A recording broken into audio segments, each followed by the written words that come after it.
और वो जवाब सिया की आंखों में था। रात जब खत्म हुई और सब निकल गए, ऋत्विक और सिया अकेले खड़े थे। चांदनी छत से झांक रही थी। तुम्हें लगता है मैंने तुम्हें माफ नहीं किया? आपने कहा नहीं तो कैसे मान लूं? कभी कभी जो लोग सबसे ज्यादा चुप होते हैं वो सबसे ज्यादा महसूस करते हैं। और आप? मैंने बहुत कुछ खोया है सिया। अब डरता हूँ फिर से किसी को पास आने देना, पर तुम जब पास आती हो तो डर थोड़ा कम हो जाता है। जैसे ही लग रहा था कि दोनों करीब आ रहे हैं, अगले दिन कंपनी में एक इन्वेस्टिगेशन नोटिस आया। खन्ना कॉर्प की इनसाइड इंफॉर्मेशन लीक हुई है। शक एक नए कर्मचारी पर है और उस तक पहुंचने की चाबी सिया के मेल्स में छिपी हो सकती है। ऋत्विक को फिर शक हुआ कि सिया ने दोबारा कुछ किया है। ऑफिस खुलते ही सिया के डेस्क पर कंपनी के लीगल डिपार्टमेंट से नोटिस रखा था। आपके मेल आईडी से खन्ना कॉर्प के क्लाइंट डेटा किसी अनजान आईडी पर भेजे गए हैं। आपको आंतरिक जांच में सहयोग करना होगा। सिया का चेहरा सूख गया। उसी वक्त ऋत्विक का फोन आया।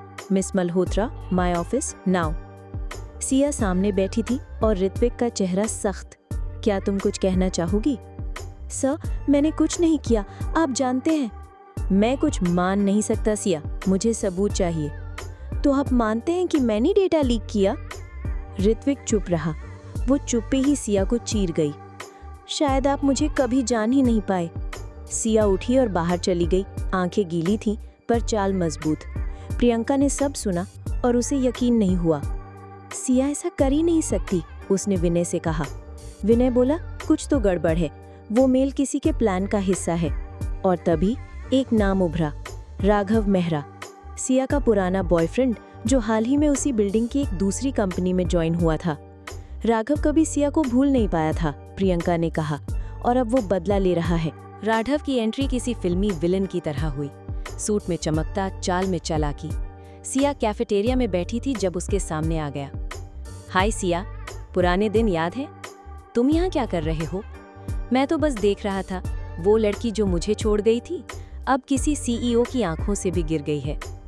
तुमने मेरे मेल हैक किए, तुमने मेरा दिल हैक किया था, अब बराबरी हो गई। प्रियंका और विनय ने सारा शक ऋत्विक को बताया। सबूत जुटाने के लिए आईटी टीम लगाई गई।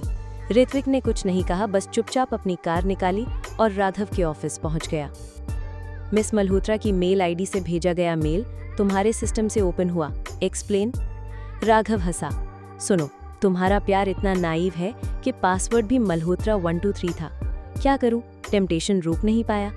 एक पल को लगा कि ऋत्विक का हाथ उठ जाएगा, पर उसने बस कहा, तुम्हें कोर्ट का जवाब देना होगा और सिया को मैं खुद माफ नहीं करूंगा, बल्कि उसका शुक्रगुजार रहूंगा कि वो तुमसे अलग हुई। जब ऋत्विक ऑफिस लौटा, सिया अपना लेटर टाइप कर रही थी, रेजिग्नेशन लेटर। मैं समझ चुकी हूँ, जब एक इंसान की सच्चाई उस पर भी शक करने लगे तो वहां रुकना नहीं चाहिए। सिया, नहीं सर, आप कह चुके हैं, मुझे नहीं रुकना। तुम्हें रुकना पड़ेगा क्योंकि गलती मेरी थी और माफी भी मेरी है। ऋत्विक ने पहली बार जवाब नहीं, सच्चाई मांगी। तुमने मुझसे कुछ नहीं छीना, पर आज तुम मुझे छोड़ दोगी तो शायद मैं खुद को फिर खो दूं। आपको मुझ पर फिर से भरोसा हुआ? हाँ, और पहली बार एहसास हुआ कि ये सिर्फ ऑफिस की लड़ाई नहीं थी, ये दिल की हार जीत थी जिसमें मैं हारना चाहता हूँ। सिया मुस्कुराई। ऋत्विक ने ऑफिस में मीटिंग बुलाई। सभी हैरान थे। इतने सालों में पहली बार सीईओ ने खुद कोई ट्रिप प्लान की थी। हमारी कंपनी को इंटरनेशनल क्लाइंट मिला है।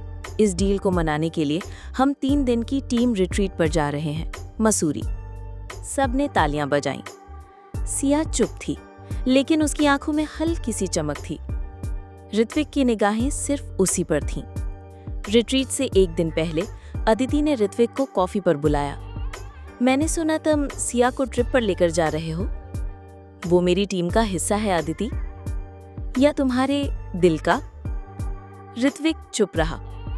ध्यान रखना, मोहब्बत और ऑफिस पॉलिटिक्स का मिक्स ज्यादा देर नहीं चलता। सभी मसूरी के रिजॉर्ट में पहुंचे।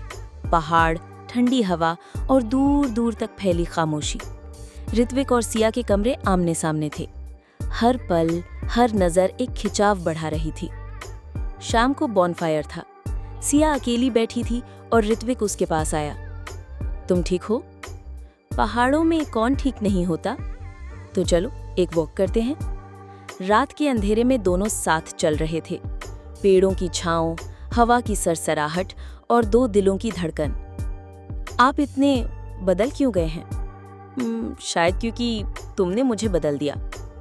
एक पल के लिए दोनों की आंखें मिली। सन्नाटा था और बस एक ऑलमोस्ट किस की दूरी थी। लेकिन तभी अदिति आ गई। उप्स, माफ करना, मैं डिस्टर्ब तो नहीं कर रही? ऋत्विक गुस्से में दूर हो गया। सिया चुपचाप लौट गई। सिया अपने कमरे में थी, दिल में हलचल। उसने खुद से सवाल किया, क्या मैं सच में उससे प्यार करने लगी हूँ?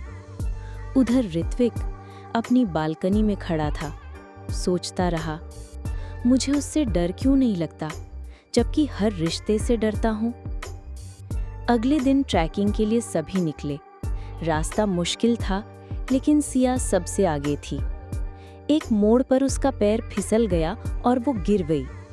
सब चीखे, लेकिन सबसे पहले दौड़कर आया ऋत्विक। क्या तुम ठीक हो? हाँ, बस हल्की चोट है। तुम्हें खुद को इतनी तकलीफ क्यों देनी थी? क्योंकि आप दिखना बंद कर देते हैं जब मैं करीब आती हूँ। ऋत्विक चौंका।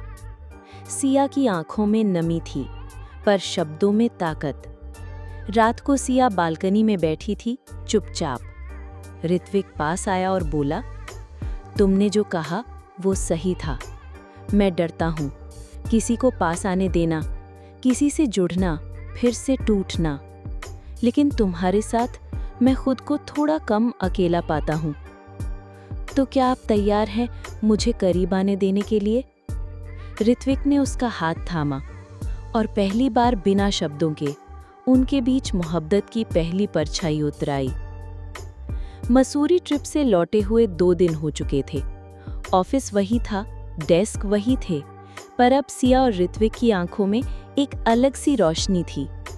एक दूसरे के पास आने की खामोश इजाजत, जो लफ्जों में नहीं थी पर हर नज़र में साफ थी। ऋत्विक अब सिया को देखकर मुस्कुराता था और सिया, वो अब बात करने से पहले डरती नहीं थी। आदिति अब खामोश नहीं रह सकती थी। उसने एक प्लान बनाया, सिया की साख मिटाने का। एक क्लाइंट मीटिंग में उसने जानबूझकर ऋत्विक और सिया को अकेले भेजने का सुझाव दिया। दोनों की ट्यूनिंग बहुत अच्छी है, उसने मीठे जहर से कहा। लेकिन पीछे से उसने एक एडिटेड मेल तैयार करवाया, जिसमें सिया को क्लाइंट से घूस लेते दिखाया गया। सिया और ऋत्विक मीटिंग के लिए एक 5 स्टार होटल गए। रात का डिनर था और मीटिंग लंबी चली।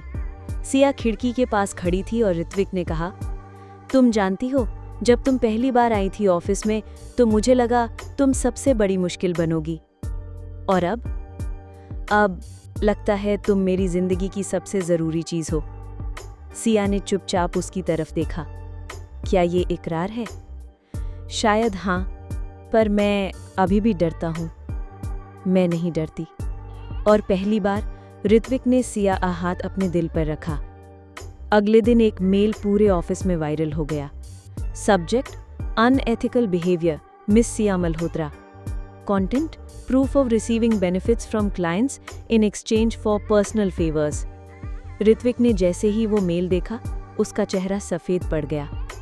नहीं, ये सिया नहीं कर सकती। लेकिन बोर्ड ऑफ डायरेक्टर्स ने सख्ती दिखाई। इन्वेस्टिगेशन शुरू होगी और जब तक सच्चाई सामने नहीं आती, सिया को सस्पेंड किया जाएगा। सिया सीधे ऋत्विक के ऑफिस पहुंची। आप जानते हैं मैं ऐसी नहीं हूँ। मैं जानता हूँ, लेकिन तुम्हारा नाम उसमें था और बोर्ड देख रहा है। मैं मजबूर हूँ। तो फिर मैं भी मजबूर हूँ खुद को साबित करने के लिए। तुम मुझसे नाराज़ हो? मैं खुद से नाराज़ हूँ कि मैंने आपसे मोहब्बत कर ली, एक ऐसे इंसान से जो मुझ पर भरोसा नहीं कर सका। और वो चली गई।